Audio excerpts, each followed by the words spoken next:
आज कृष्ण भगवान का जन्मदिन है। कृष्ण भगवान का जन्मोत्सव है। ये भादो और भदवा दोनों एक ही साथ होता है। पूरे महीने भादो और भदवा कोई भी शुभ काम की वार्ता भी नहीं हो सकती है। लेकिन आपका जीवन डार्क में है, आपका जीवन गहरी काली रात में, आपके जीवन में अवसान ही अवसान है। लेकिन जब कन्हैया का जन्म हुआ, जब भय प्रगट कृपाला, जब कन्हैया का जन्म हुआ, जैसे जैसे कन्हैया को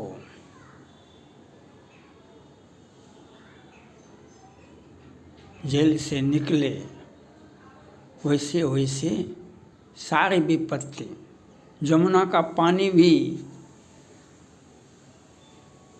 कम गया, जमुना का पानी भी कम गया, क्योंकि कंस का राज था और नदी जमुना के उस पार दूसरे राजा का था, तो वहाँ पर कंस नहीं जा सकते थे ना।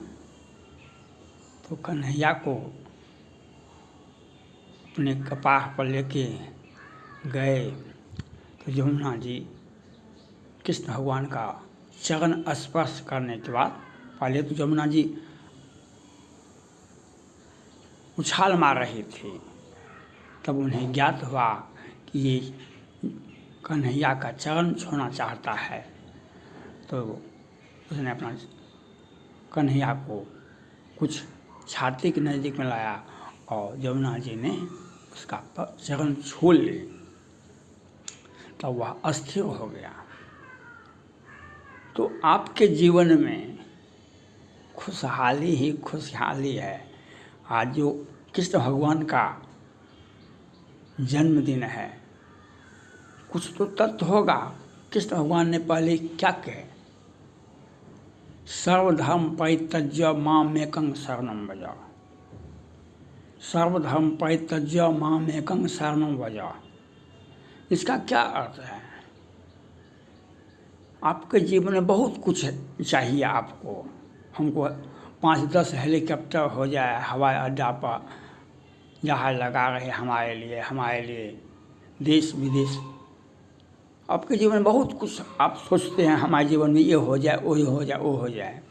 लेकिन नहीं भी हो तो कन्हैया को मत छोड़ना। आज जो कन्हैया का जन्मदिन है, जेल में इनका जन्म हुआ, जेल से निकले और यशोदा माता के गोदी में क्यों दे आए, और जिनकी कोख से जन्म लिए उनका दूध क्यों नहीं पिए? जिनके कोख से जन्म लिए कन्हैया, उनका दूध क्यों नहीं पिए? जब भगवान राम को वनवास हो गया, राम को वनवास हो गया, तो भगवान राम भी दुखी थे। शादी हुआ और सुहाग रात भी नहीं मना सके और वनवास हो गया। तो राम को भी कष्ट था। जब वनवास से आए तो कैकेयी से पहले प्रणाम किए, तो कैकेयी ने कहा, लोग समाज हमें गालियाँ देता है कि सौतन का बेटा को वनवास भेज दिया, अपने बेटा को राजा भेजे। जब ये पाप कैसे मिटेगा? भगवान राम ने कहा ये कैसे होगा? कल तब जब तुम मेरे कोख से पैदा लेगा, जब तुम मेरे कोख से पैदा लेगा, तब ये मेरा पाप कटेगा। भगवान राम ने कहा कि ऐसा ही होगा। लेकिन राम को भी कष्ट था, राम को भी कष्ट था, जो हमारे साथ साथ सीता को भी वनवास हो गया था। और कोई के कई इस बार राम कृष्ण कन्हैया के रूप में बच्चे को जन्म दिया, लेकिन राम को तो कष्ट था, उसने दूध नहीं पिया। और यशोदा माता, जो कौशल्या माता थी पहले, उनके आंख से भी आंसू आ रहा था। करे शिशु लीला, भय प्रगट के पाला, आप पढ़े होइएगा उसमें, भय प्रगट के पाला दीन दयाला, कौशल्या हितकाय, हर्षित महताय, मुनि मनहाय, अद्भुत रूप विचारी, लोचन अभियामा तन घनश्यामा, निज आयुध भुजाय, भूषण मनमाला नयन विशाला, शोभा सिंधु खाय, कह दुई कर जोड़ असु तुय के विद गौ अनंता, माया गुण ज्ञानातीत अमाना, वेद पुराण भरंता। आप ऐसा कीजिए जिससे हमको खुशी मिले। आप इस रूप को छोड़ दीजिए, कौशल्या ने कहा, आप बाल ले ला के हमको उसका, लेकिन ये रानी होने के नाते कभी भी राम को गोदी में नहीं खिला सके। कौशल्या माता कभी भी राम को गोदी से नहीं खिला सके, उनके आंख से आंसू ही बहता रह गया राम के दुख को देखते हुए। बचपन में भी पढ़ने के लिए भेज दिया गया, फिर विश्वामित्र मुनि के साथ उनको भेज दिया गया, तो कभी भी वात्सल प्रेम कौशल्या माता उससे वंचित रही।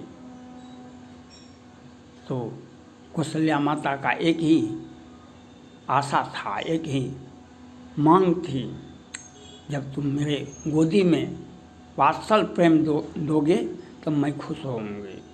और इसीलिए जिसके कोख से पैदा लिए उनका दूध नहीं पिए, लेकिन यशोदा माता को वात्सल प्रेम, जो कौशल्या माता यशोदा माता के रूप में, वहाँ पर कौशल्या माता थी, यहाँ पर यशोदा माता बनी, वहाँ पर कैकेयी थे, यहाँ पर तो भगवान कृष्ण ने यशोदा माता को वात्सल प्रेम दिया। तो आपके जीवन में भी वात्सल प्रेम आएगा, आपके जीवन में भी जो कंस का राज है वह भी मिट जाएगा, वह भी कुछ नहीं कर सकेंगे। सर्वधर्म परित्यज्य मामेकं शरणं भज, अन्यं नास्ति चिन्तयन्तो मां उपासते, तेषां भुक्तानां योगक्षेमं वहाम्यहम्। अन्यं नास्ति चिन्तयन्तो मां उपासते, तेषां भुक्तानां योगक्षेमं वहाम्यहम्। जो अन्य चिंताओं को छोड़कर हमारी चिंता करता है, मैं इसको चिंता मैं खुद करता हूँ। भगवान कृष्ण का स्पष्ट गीता में। और ये भी बात है, कितना भी आपके विरुद्ध में समाज में काली हो, आपका वातावरण दूषित हो, लेकिन कन्हैया को साथ रखिएगा तो कंस कुछ भी नहीं कर पाएगा। कन्हैया को साथ रखिएगा तो कंस कुछ नहीं कर पाएगा। यह बात आपको समझना पड़ेगा, ये बात आपको समझना पड़ेगा। कन्हैया को साथ रखिएगा तो कंस कुछ नहीं कर पाएगा। जब लक्ष्मण को बाण लगा मेघनाद का, तो भगवान राम ने क्या कहा, हमें सुमित्रा माता ने हमें अपना पुत्र का परम कल्याण समझ करके हमको सौंप दिया। अपना सुमित्रा माता ने लक्ष्मण से कहा कि राम और सीता वनवास नहीं जाती है, ये तुम्हारा भाग का उदय हुआ, जो तुम्हें सौभाग्य मिला कि राम और लक्ष्मण का, राम और सीता का सेवा करने का, ये तुम्हारे सौभाग्य का उदय हुआ है। तुम्हारे जीवन में खुशियाँ ही खुशियाँ आएगी। इसलिए ये तो बहाना है, जंगल राम और सीता को वनवास हुआ है। नहीं, तुम्हारे भाग का तुम्हें सेवा करने का सौभाग्य मिला। तो इसलिए हमें पूछने की आवश्यकता है। तुम्हारे माता और पिता राम और जानकी ही हैं, इसलिए जाकर उनका सेवा करो। जब लक्ष्मण को बाण लगा तो भगवान राम ने कहा, इसके लक्ष्मण के माता अपना परम हित जान करके हमको सौंप दिया, आज हम किस मुँह से हनुमान जी के दवाई लाने से लक्ष्मण जी ठीक हो गए और उसने ही मेघनाद का वध किया। तो आपको हर हाल में कन्हैया का सानिध्य मिलता रहे, यह आपके ऊपर है। कन्हैया का अगर सानिध्य मिलता रहेगा, ये काली रातें, ये काली घटा, ये काला मेघ, ये भादो और भदवा, ये जो कालनेमी है, ये आपका बाल बांका नहीं कर सकेंगे। लेकिन कन्हैया का साथ तो अवश्य लेना पड़ेगा, यह आपको सोचना। थैंक्स।